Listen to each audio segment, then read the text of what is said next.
An important aspect of a program or a script, it's supposed to make life easier.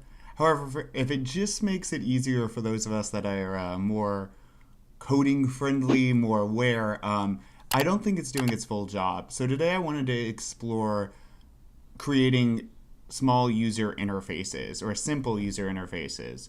Right now I'm going through and deleting some code that I had hard coded in here because I'm no longer going to leave that hard coded. I'm actually going to prompt and ask the user to select that information. That way I can share, this is a find duplicates program, I could share this program with others and it would be easier for them to use without looking under the hood and going into the details. And we're doing that through a user interface. So I'm going to start out with menu functions. This menu function will allow the user to call up a prompt. And in the prompt, they will be able to select the row or column they would like to search for duplicates in. So the name of the function is onOpen, and that is because a menu function, you do want to have it triggered to open when the spreadsheet does. So first up is our first variable, and the variable is UI, which stands for user interface. We're just going to use that as shorthand for spreadsheet app get UI. And then again, right below it, we're already employing that variable. UI, create menu, find duplicates. That's the title. So the create menu method of the UI class. What that's doing is creating the menu, and then the find duplicates, the parameter in there is the title. It's going to be the title of that menu item. And speaking of items, on line 87 there, I add item. Select row is going to be the name of the first option in our menu. And function, that's a placeholder for now. I am going to write a function to be called, which will have something to do with opening up a box asking for the user to input parameters. And then below it, very similar, add item. This time, if the user would like to select a row or a column instead of a row, they can do so. Again, I just put that placeholder of function, and I'm moving right along. This second part of the menu, the separator, is just a line, I'm sure you've seen them, within the menu itself. And then submenu, this submenu feature, it's not necessary for what I am doing, but I wanted to demonstrate it because it can be useful. And you will be using it in other applications that you build, I am sure. I do at least. So what we're doing here is add submenu, and then just like up at the top, like we're creating a full menu again, UI.create menu, and then the name of this submenu is row or column, add item. The first item I added, or the first option, is column, and then we're calling up a function which I have not created yet, and then again add item row function.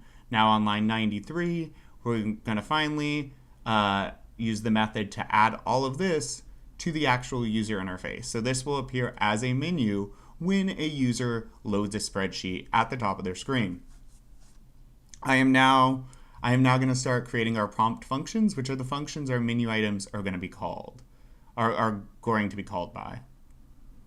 Our menu will call the prompt functions. I do this separately, so I am doing a show column prompt and a show row prompt. As I code this, you'll see that is certainly creating some redundancies within code. Any well-done code eliminates redundancies, but just for our purposes and to make this more straightforward and more focused on prompts, I'm going to tolerate it. So we have a function for columns that's empty, and then our function to show the row prompt, it's just going to log row prompt for us. Easy enough to error check. I am now going back up there. I'm now going back up to the menu part of this and going ahead and filling in the functions that we would like for it to call in place of those placeholders. Keep in mind, this is something I've messed up frequently. You are just writing the function name in quotes. You don't need the parentheses behind it. You just need the name of the function, and you do need to have it in quotations. So I'm about to hit save. Oh, and before, I do need to go to edit. Yes, I do need to go to edit, and then, ooh, looks like I'm lost here for a second. Hopefully I'll eventually go to edit, and then project triggers, because we want the project to be triggered upon opening. Yes, here we go, current project triggers. no triggers. There we are. So run, the name of our function, on open. We don't want it time driven. We want it taking place because the spreadsheet on open, save. Yes, review permissions. Yes, Google, I trust that I'm not gonna be dangerous to my own code, hopefully. That is all ready to rock. Now let's go, and I'm gonna refresh this page to open it, and hopefully we'll have a menu at this point. Maybe. Aha, there it is, find duplicates. That's everything we would need. Select row, select column.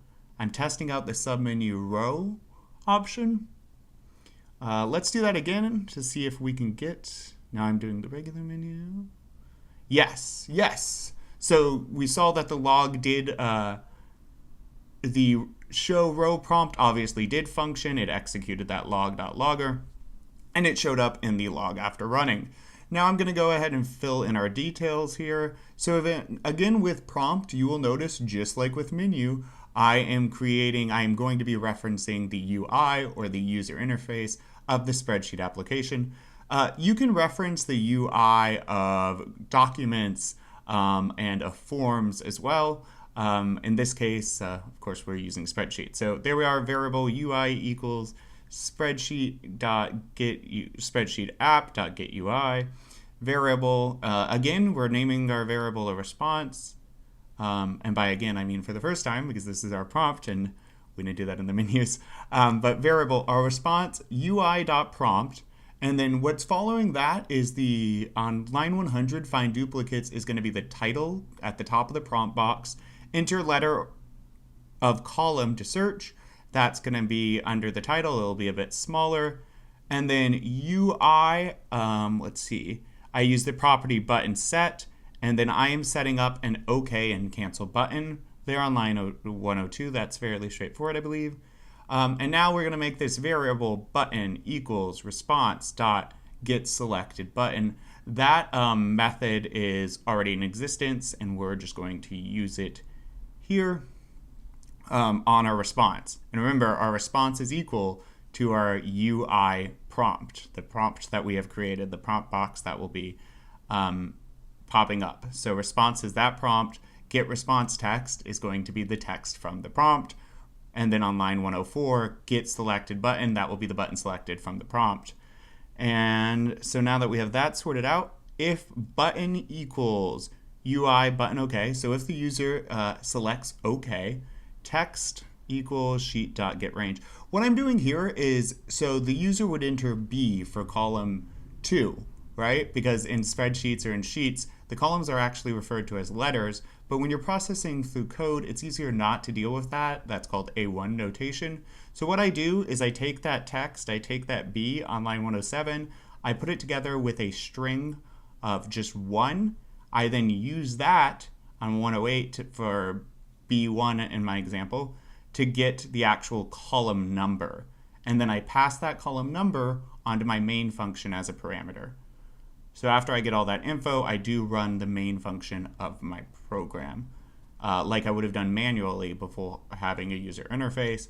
And now, what has appeared here? I'm getting ahead of myself, but what we're doing is I copied and pasted the column function, the show column prompt, and that's because it's going to be very similar. Like I said, this is somewhat redundant. It is nice to have a separate prompt for the rows, and it does give us a few options on that menu. So it looks like something's off with my brackets. Ooh, good, I found it. Excellent, yep, that looks evened up. And if I copied it from there, I should need, yes, I'm gonna need one more here.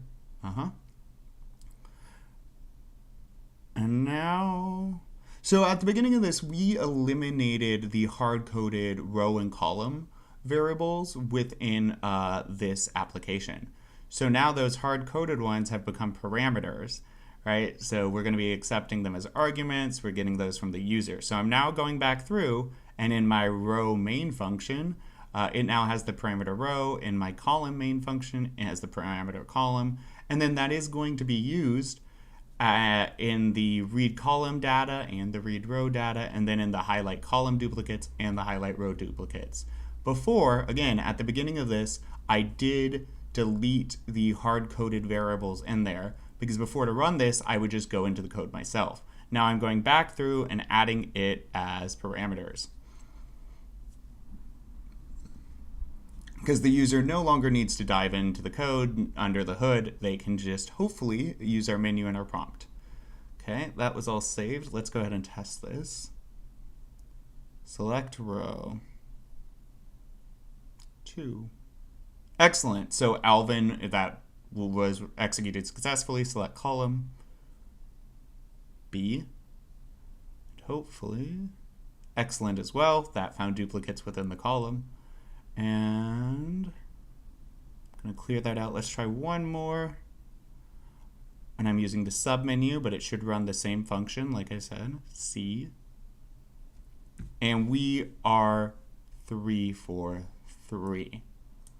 So again, prompts are handy. It makes it much easier to share your work with either coworkers or whoever you're working with, colleagues, blah, blah, blah.